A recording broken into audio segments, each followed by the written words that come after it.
Hello parents, मैं doctor Sonia Mittal, child specialist Delhi से।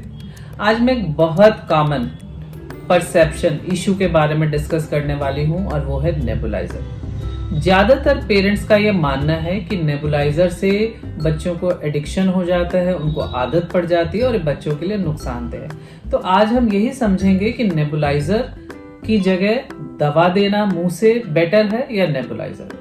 देखिए, नेबुलाइजर आपको पता ही है, एक मशीन होती है जिसमें कि हम दवा डालते हैं और वो दवा को मिस्ट में मतलब एरोसॉल फॉर्म में कन्वर्ट कर देता है। तो इससे क्या फायदा है? सबसे बड़ा फायदा ये है कि जो दवा है वो मिस्ट फॉर्म में आने से डायरेक्टली लंग्स में हम इनहेल कर सकते हैं, बच्चे को दे सकते हैं। इससे डायरेक्ट दवा लंग में पहुंचती है और इसका असर फास्ट होता है, बेटर होता है।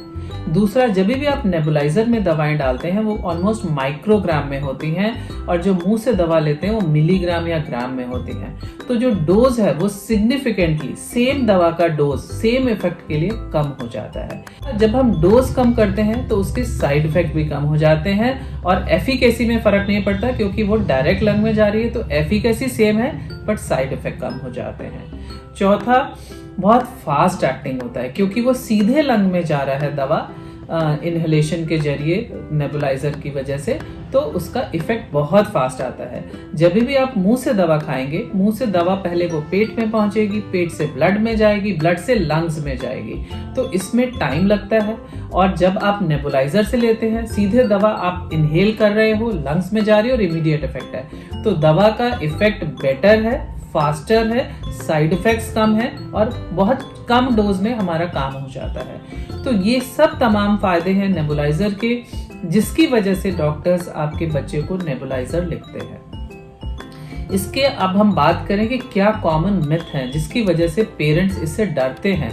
अगर उनको नेबुलाइजर लिख दो तो वो उनको लगता है कि ये बहुत ही गलत है और ये बच्चे को नुकसान पहुंचाएगी। उनके क्या मिथ है? सबसे पहला उनका मिथ है कि जो नेबुलाइजर है ये जनरली अस्थमा में ही देते हैं, तो इसका मतलब है उनके बच्चे को अस्थमा हो गया है।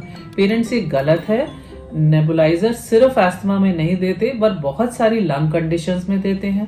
अगर मैं छोटे बच्चों की बात करूं तो ब्रोंकियोलाइटिस एक कंडीशन है जो छोटे बच्चों में बहुत कॉमन है।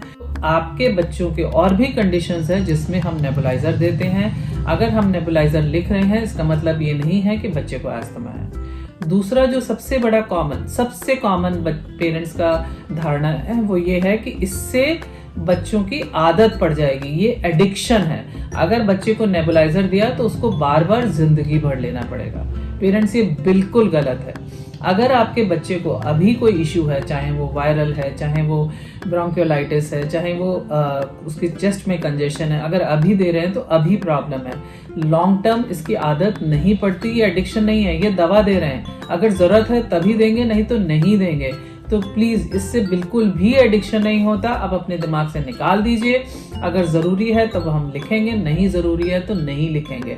तो ज्यादातर डॉक्टर्स इसको रैशनली यूज करते हैं और अननेसली आपके बच्चों को नहीं देंगे। तीसरा, पेरेंट्स को लगता है कि ये हार्मफुल है बच्चों के लिए। पेरेंट्स, जैसा कि हम डिस्कस कर सकते हैं, हार्मफुल नहीं है ये, बल्कि इसके तमाम फायदे हैं। इसमें कम डोज जाता है। तो आगे से जब भी आपके बच्चे को डॉक्टर नेबुलाइजर लिखते हैं, आप परेशान ना हो, उनसे डिस्कस करिए वो किस कंडीशन के लिए क्यों दे रहे हैं और इससे डरने की जरूरत नहीं है। अगर मुझे अपने आपको या अपने बच्चे को नेबुलाइजर वर्सेस ओरल मेडिसिन का ऑप्शन दिया जाएगा, मैं हमेशा नेबुलाइजर चूज करूंगी क्योंकि उसमें डोज कम है, वो फास्ट इफेक्ट करता है, बेटर इफेक्ट करता है। तो आई होप आपको ये अब क्लियर है कि नेबुलाइजर से हमें डरना नहीं है, इसकी आदत नहीं पड़ती है। और फिर भी आपके कुछ भी डाउट्स हैं, कोई भी कंफ्यूजन है, कोई भी क्वेरी है, आप मुझसे प्लीज शेयर करें। मैं आपकी कोशिश करूंगी कि आपके डाउट्स को क्लियर कर सकूं। Thank you.